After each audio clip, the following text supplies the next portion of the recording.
Hello everybody, कैसे हैं आप लोग। उम्मीद करता हूं आप लोग बहुत अच्छे से होंगे। मैं भी बहुत अच्छे से हूं। आज हम लोग स्टार्ट करने वाले हैं कॉस्ट शीट। आप लोग का एग्ज़ाम आने वाला है और जो बच्चों ने अभी प्रिपरेशन स्टार्ट नहीं किया तो वो अभी भी स्टार्ट कर सकते हैं। अभी भी हमारे पास इनफ टाइम है, ठीक है ना। तो बेसिकली आज का जो क्लास होगा वो हम लोग स्टार्ट करेंगे कॉस्ट शीट। सबसे पहले समझेंगे हम लोग ये कॉस्ट शीट होता क्या है। कोई भी प्रोडक्ट को बनाने में जितना भी खर्च आता है ना, हम लोग A to Z वो प्रोडक्ट का पूरा कॉस्ट ऐड करते हैं, उसको बोला जाता है कॉस्ट शीट। मेरे पास ये हाथ में एक मार्कर है। मार्कर को बनाने में क्या क्या खर्च लगा होगा, जितना भी खर्च लगा होगा ना, उसको हम लोग एक सिस्टमैटिक वे में लिखते हैं, उसको बोलते हैं कॉस्ट शीट। तो कॉस्ट शीट को हम लोग डिटेल में समझने वाले हैं। आइए समझते हैं। कॉस्ट शीट को बनाने में पहले हम लोग समझेंगे ना एक्सपेंस क्या क्या होता है। सबसे पहले समझेंगे मटेरियल के बारे में, मटेरियल के बाद समझेंगे हम लोग लेबर के बारे में, फिर समझेंगे हम लोग एक्सपेंसेस के बारे में। कोई भी चीज़ को बनाने में सबसे पहले लगता है मटेरियल। अगर मटेरियल नहीं होगा तो वो प्रोडक्ट हम लोग कभी भी बना ही नहीं पाएंगे, प्रोडक्ट को कभी भी फिनिश गुड्स में कन्वर्ट कर नहीं पाएंगे। तो मटेरियल, दो तरह का मटेरियल होता है, एक डायरेक्ट मटेरियल होता है और एक इनडायरेक्ट मटेरियल होता है। हम DM लिख रहे हैं, DM का फुल फॉर्म होता है डायरेक्ट मटेरियल। अच्छा, हम लिख ही देते हैं डायरेक्ट मटेरियल, और एक होता है इनडायरेक्ट मटेरियल।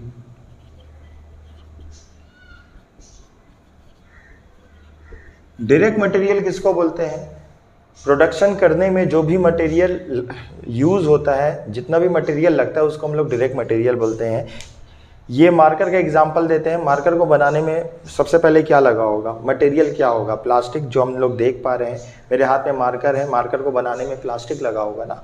हम लोग मार्केट से प्लास्टिक खरीद के लाए होंगे, फैक्ट्री में इसको कन्वर्ट किए होंगे, कन्वर्जन हुआ होगा।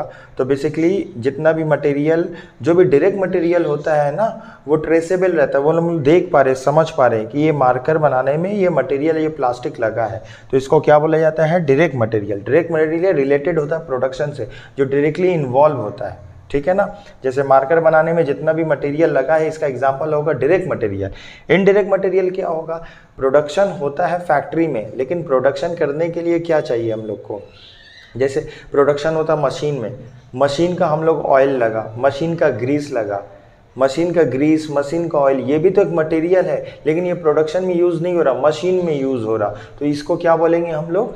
इनडायरेक्ट मटेरियल बोलेंगे। जैसे अगर हम लोग का वॉशरूम में हार्पिक रहता है, हार्पिक भी तो हम लोग लाते हैं। क्या हार्पिक हम लोग मार्कर को बनाने में यूज़ कर रहे हैं? नहीं, हार्पिक तो कभी भी मार्कर बनाने में यूज़ नहीं होगा, लेकिन हार्पिक भी तो मटेरियल है, जैसे एक प्लास्टिक मटेरियल है। तो हार्पिक एग्जाम्पल हुआ इनडायरेक्ट मटेरियल का। इनडायरेक्ट मटेरियल वो भी फैक्ट्री में आता है। तो जो अभी हम लोग दोनों चीज़ समझे, डायरेक्ट मटेरियल क्या होता है, इनडायरेक्ट मटेरियल होता है। हर वो चीज़ जो हम लोग देख पा रहे हैं, जो चीज़ ये मार्कर बनाने में लगा है जितना, तो उसको बोला जाएगा डायरेक्ट मटेरियल। इनडायरेक्ट मटेरियल का हम 2-3 एग्जाम्पल दिए। वैसे लेबर का एग्जाम्पल होगा, लेबर में भी आएगा डायरेक्ट लेबर, हम DL बोल दे रहे, direct labour, indirect labour. Direct labour का मतलब होता है जो इन्वॉल्व होता है प्रोडक्शन में। जैसे मार्कर बनाने के लिए हम लोग लेबर को इंगेज किए होंगे, लेबर को पैसा दिए होंगे, जो पैसा हम लोग प्रोडक्शन करवा रहे हैं ना। ये तो मार्कर, ये तो ओनर नहीं बनाएगा, ये तो फैक्ट्री में बना होगा। तो फैक्ट्री में बनाने के लिए हम लोग को बहुत सारे स्किल वर्कर का ज़रूरत होगा ना। तो जो स्किल वर्कर को हम लोग पेमेंट करें या अनस्किल वर्कर को पेमेंट करें for the purpose of producing this marker, या कोई भी गुड्स में हम डील करें, उस गुड्स को बनाने में जो भी हम लोग पेमेंट करते हैं लेबर को, वो एग्जाम्पल होता है डायरेक्ट लेबर का। एग्जाम्पल के तौर से हमारे फैक्ट्री में सिर्फ लेबर लोग नहीं रहते हैं, जैसे फोरमैन है, सुपरवाइज़र है, और भी अदर फैकल्टीज़ हैं जो मैनेजमेंट के मैनेजमेंट के लोग रहते हैं, जो वर्क फ्लो मैनेजमेंट बोला जाता है, काम करवाने में हेल्प करते हैं। जैसे फोरमैन का ड्यूटी क्या है? फोरमैन का ड्यूटी है कि वो देख रेख करेगा। सेफ्टी ऑफिसर क्या होता है? जब भी फैक्ट्री में काम होता है, जब भी फैक्ट्री में काम होता है तो वहाँ पे एक सेफ्टी ऑफिसर रहता है। सेफ्टी ऑफिसर ये इंश्योर करेगा कि जितने भी वर्कर इस फैक्ट्री में काम कर रहे हैं वो प्रॉपर सेफ्टी मेजर को अडॉप्ट किए हैं कि नहीं। मतलब हेलमेट पहने हैं, शू पहने हैं, यूनिफॉर्म जो भी रिक्वायरमेंट होता है वो पहने हैं कि नहीं। लेकिन जो फोरमैन हो रहा है, जो सेफ्टी मैनेजर हो रहा है, जो भी अदर लोग हैं, वो प्रोडक्शन नहीं कर रहे, मतलब प्रोड्यूस नहीं कर रहे हैं गुड्स।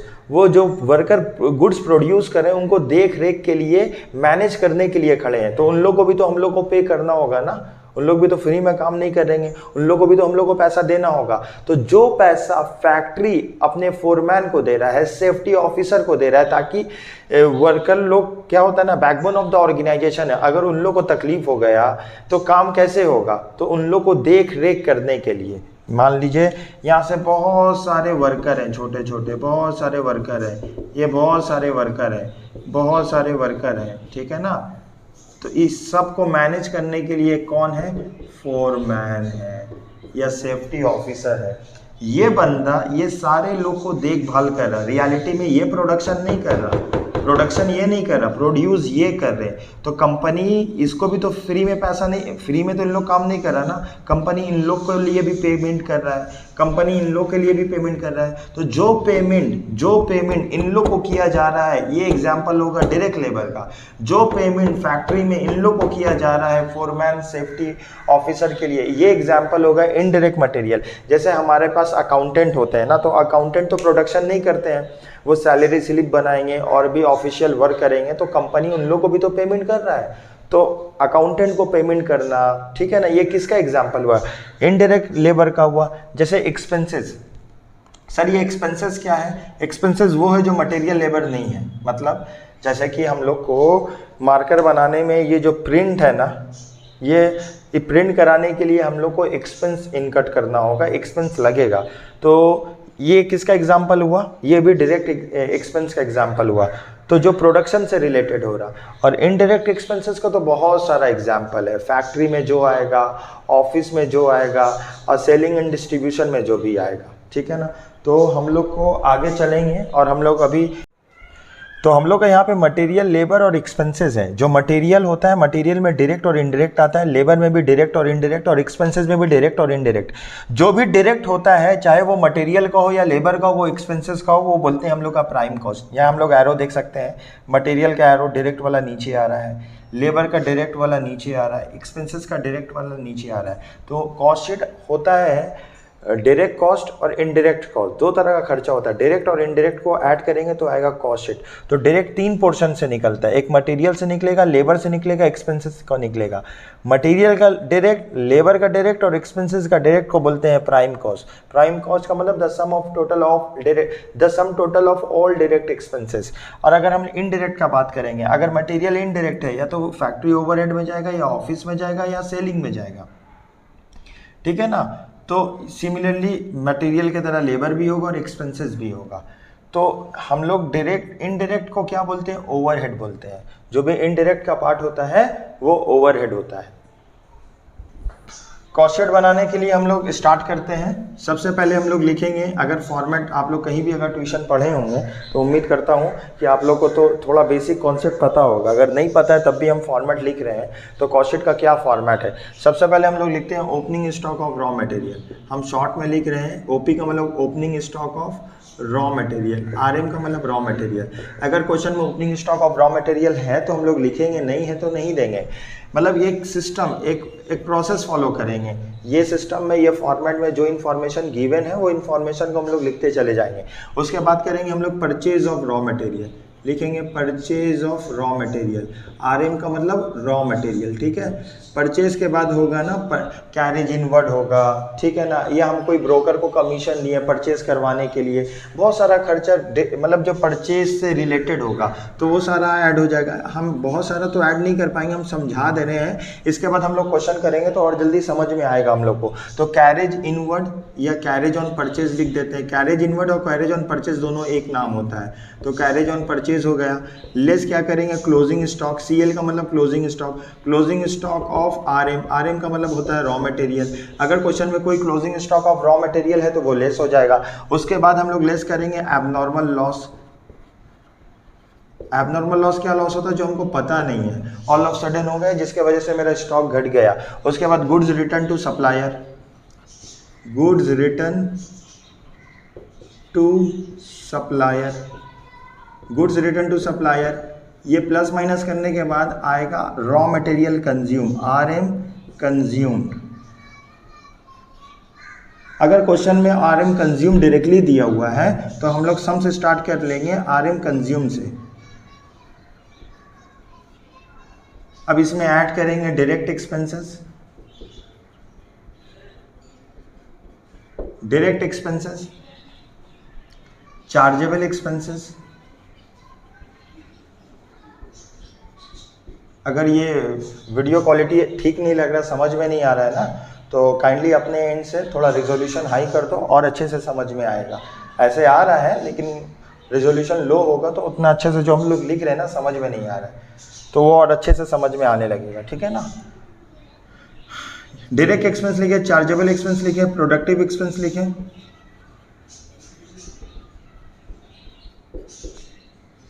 ये तीनों एक ही नाम है, ऐड कर देंगे हम लोग, आ जाएगा प्राइम कॉस्ट। ये प्राइम कॉस्ट क्या होता है? The sum of all direct expenses, the sum of all direct expenses, सारे डायरेक्ट एक्सपेंसेस को ऐड करेंगे तो वो आता है प्राइम कॉस्ट। सारे डायरेक्ट एक्सपेंसेस को अगर हम लोग ऐड करेंगे तो आएगा प्राइम कॉस्ट। तो यहाँ से यहाँ तक हम लोग का डायरेक्ट एक्सपेंसेस है।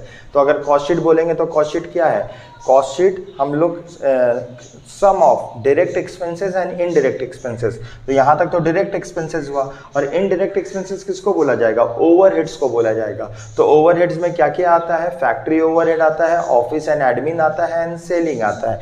तो प्राइम के बाद हम लोग ऐड करेंगे FOH लिख दे रहे हैं। ये फुल फॉर्म क्या होगा? Factory overhead and factory overhead distribution.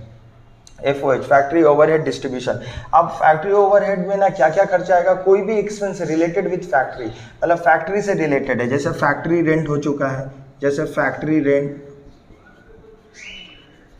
Rent हो चुका, ठीक है ना। Machine working expenses. ये मशीन वर्किंग एक्सपेंस कैसे आएगा? Machine our worked into machine hour rate, machine our worked into machine hour rate, question में दिया रहेगा, ठीक है ना। उसके बाद हम लोग को एडजस्टमेंट फॉर, अब यहाँ तक कवरेज है? एडजस्टमेंट फॉर WIP का फुल फॉर्म क्या है? वर्क इन प्रोग्रेस है। ऐड करेंगे ओपनिंग WIP, ठीक है ना, और लेस करेंगे हम लोग, लेस करेंगे क्लोजिंग WIP।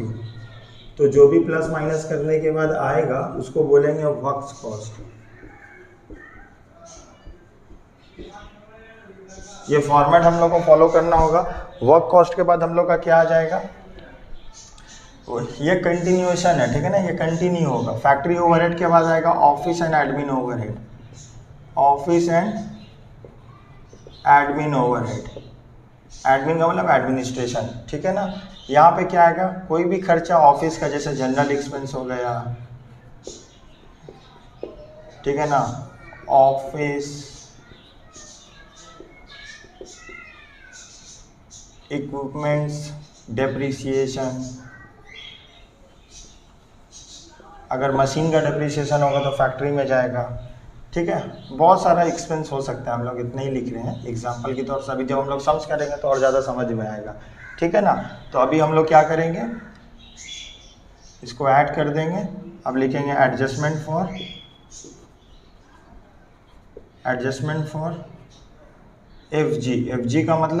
FG का मतलब फिनिश गुड्स। ऐड करेंगे opening stock of FG, less करेंगे closing stock of FG। Plus minus करने के बाद जो आंसर आएगा उसको बोला जाएगा COP का फुल फॉर्म होता है cost of production. Cost of production के बाद ऐड करेंगे selling and distribution overhead, DIST लिखे हैं शॉर्ट में, सेलिंग एंड डिस्ट्रीब्यूशन ओवरहेड। यहाँ एडवर्टीजमेंट आ जाएगा, ठीक है ना। डिलीवरी वैन एक्सपेंसेस आ जाएगा, डिलीवरी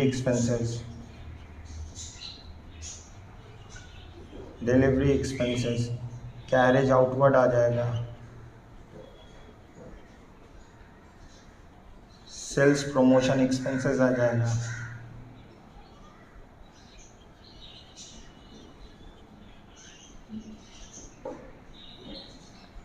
जो भी आएगा यहाँ पे लिखेंगे, प्लस माइनस करेंगे, आएगा cost of sale. Cost of sale, cost of sale में ऐड करेंगे प्रॉफिट, कॉस्ट ऑफ सेल में ऐड करेंगे प्रॉफिट, तो आएगा हम लोग का सेल्स। तो कभी सेल्स बैलेंसिंग फिगर आएगा, कभी प्रॉफिट बैलेंसिंग फिगर आएगा। अच्छा, एक थोड़ा गर्मी बहुत है।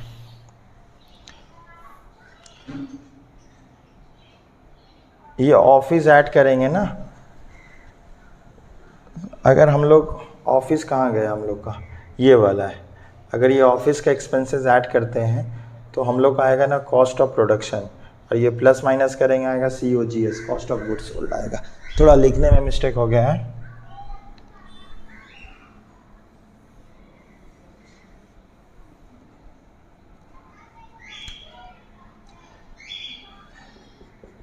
ये आएगा COGS, cost of goods sold. ये आएगा हम लोग का, ये क्या आएगा COP, कॉस्ट ऑफ प्रोडक्शन। ठीक है, तो ये हम लोग लिखें।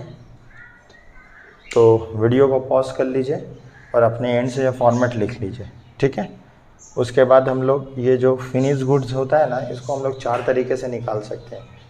फिनिश गुड्स निकालने का 4 तरीका होगा, अभी हम वो तरीका बताने जा रहे हैं।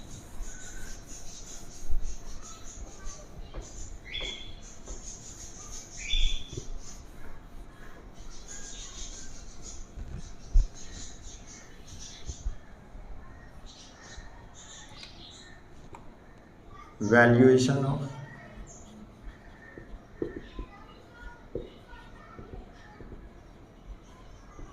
फिनिश गुड्स, पहले पढ़ेंगे फीफो, फॉर्मूला होगा फर्स्ट इन फर्स्ट आउट, मतलब फीफो का फुल फॉर्म होगा first in first out. First in first out, तो इसका फॉर्मूला होगा COP मतलब cost of production divided by UP unit produce into closing stock of finish goods. ठीक है,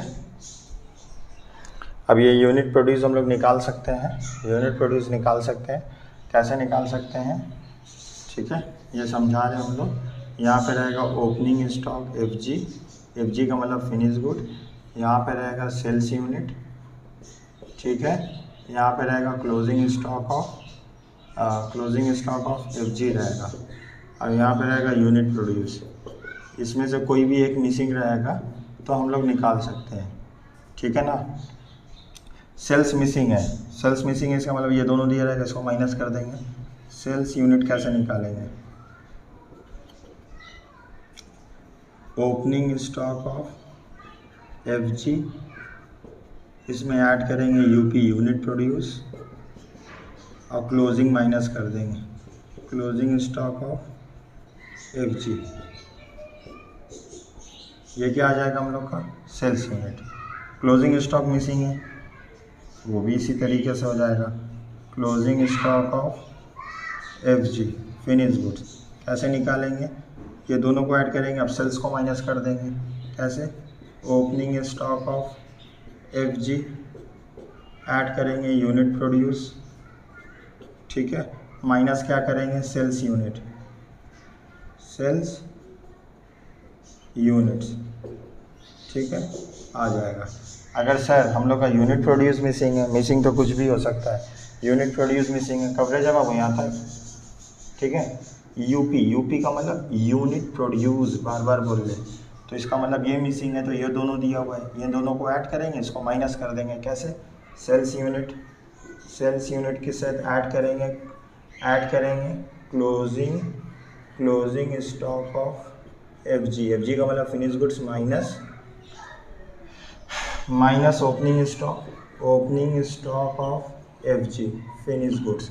तो हम लोग का यूनिट प्रोड्यूस नहीं दिया हुआ था, इसका मतलब ये sales unit closing stock of finish goods दिया रहेगा, इसको माइनस कर देंगे, मतलब ये दोनों को ऐड, इसको माइनस, वही चीज़ तो हम फॉर्मूला में लिख रहे हैं, sales unit plus closing stock of finish goods minus opening stock. तो क्वेश्चन में कुछ भी मिसिंग हो सकता है, अगर ओपनिंग स्टॉक भी मिसिंग है, क्वेश्चन मार्क है, तो दोनों को ऐड करेंगे, यूनिट प्रोड्यूस को माइनस कर लेंगे, हम लोग का आ जाएगा opening stock of finish goods, ठीक है ना।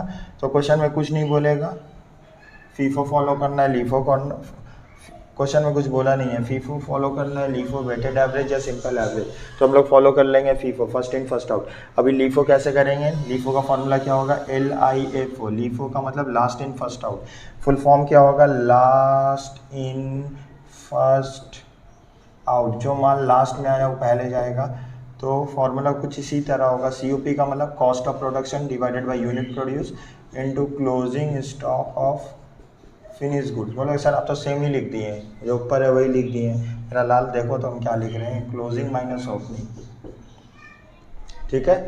तो यहाँ पे जो अमाउंट आएगा यहाँ पे लिखेंगे, ऐड कर देंगे हम लोग, ऐड कर देंगे वैल्यू ऑफ फिनिश गुड्स, जो भी अमाउंट रहेगा फिनिश गुड्स का, किसका, ओपनिंग का अमाउंट इधर ऐड कर देंगे। तो जो आंसर आएगा यहाँ पे ये वाला, इसको बोला जाएगा closing stock of finish goods under LIFO, last in first out method. दो मेथड बताए हैं, अभी तीसरा हम लोग पढ़ेंगे। तीसरा क्या पढ़ने वाले हैं हम लोग पढ़ेंगे सिंपल एवरेज, ठीक है ना। तो सिंपल एवरेज उम्मीद करता हूँ ये आप लोग लिख लिए होंगे, लिखे नहीं हो तो वीडियो को पॉज करो, उसके बाद लिख लो, ठीक है ना।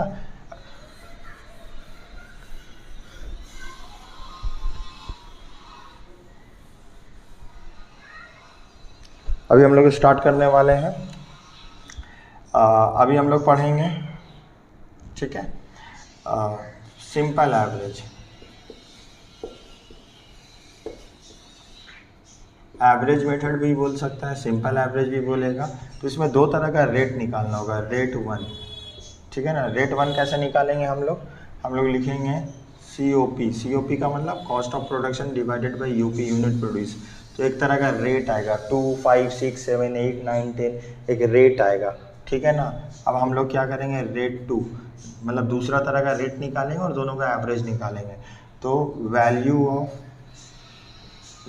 ऑफ ओपनिंग स्टॉक, ठीक है ना, value of finish goods, OP का मतलब opening value of finish goods लेना है, ठीक है ना। यूनिट्स लेना है किसका, ओपनिंग स्टॉक ऑफ FG का, मतलब ओपनिंग का अमाउंट और ओपनिंग का यूनिट, इन लोगों को भी डिवाइड करेंगे तो एक रेट आएगा, ठीक है ना। तो R3, ऐसा कोई फॉर्मूला नहीं है, मतलब R1 R2 ये हम अपने तरफ से इजी करने के लिए बता रहे हैं, ठीक है ना। तो अब हम लोग एवरेज निकाल लेंगे, R1 plus R2 divided by 2, ठीक है ना। तो R3 आ जाएगा। जब R3 आएगा तो R3 आ जाएगा ना, तो अब हम लोग क्या करेंगे, वैल्यू ऑफ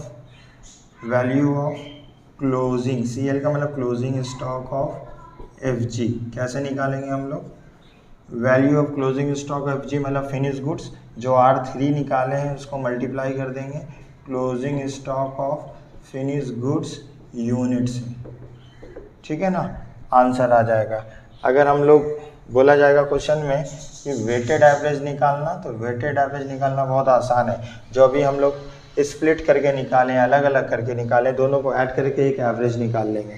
किसमें, वेटेड एवरेज में, weighted average method. Weighted average में क्या निकलेगा, एक रेट निकलेगा R1, कैसे निकलेगा, COP प्लस दोनों को मर्ज कर देंगे अब फिनिश गुड्स, ठीक है ना। फिनिश गुड्स ऐसे लिख दे रहे हैं, value of finish goods opening. Sir closing क्यों नहीं, क्लोजिंग ही तो निकाल लेना, डिवाइडेड बाई COP के नीचे UP आएगा, UP का full form unit produce, plus यहाँ पे हम लोग का क्या आ जाएगा, यूनिट्स ऑफ FG ओपनिंग, हम बार बार बोले ओपनिंग, क्लोजिंग क्यों नहीं लिखेंगे? क्लोजिंग को निकालने के लिए तो ओपनिंग लिख रहे हैं ना। तो ये एक रेट आया, ये रेट आ चुका है ना, कुछ भी डिवाइड करके एक रेट आएगा 5, 6, 7, 8, 9, 10, तो कैसे निकालेंगे? तो आ जाएगा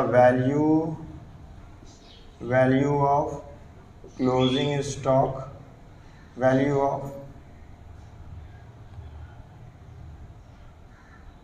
of closing stock of FG finish goods. कैसे निकलेगा? ये जो R1 निकाले हैं, R1 into closing stock of finish goods unit, ठीक है ना। तो हम चारों मेथड में दिखाए हैं। वीडियो को पॉज करो और ये अपने एंड से पहले लिख लो। तो आज हम लोग क्या किए क्लास 1 में, बेसिकली ये डे 1 है हम लोग का, ठीक है ना। एक सीरीज़ ऑफ वीडियो आएगा कॉस्ट शीट पे। सबसे पहले हम लोग को आज का वीडियो देखना होगा। तो आज के वीडियो में बेसिकली हम लोग ये किया, एक समअप करते हैं हम लोग कॉस्ट शीट क्या है पहले वो सीखें, और कॉस्ट शीट का कैसे फॉर्मेट, हम लोग किस फॉर्मेट में, किस सीक्वेंस में हम लोग को सम्स करना है। और ये क्वेश्चन में ये इन्फॉर्मेशन आपको पता होना चाहिए, हम लोग को आएगा। कॉस्ट शीट क्या है सर, हम लोग कॉस्ट शीट क्यों निकाल रहे हैं?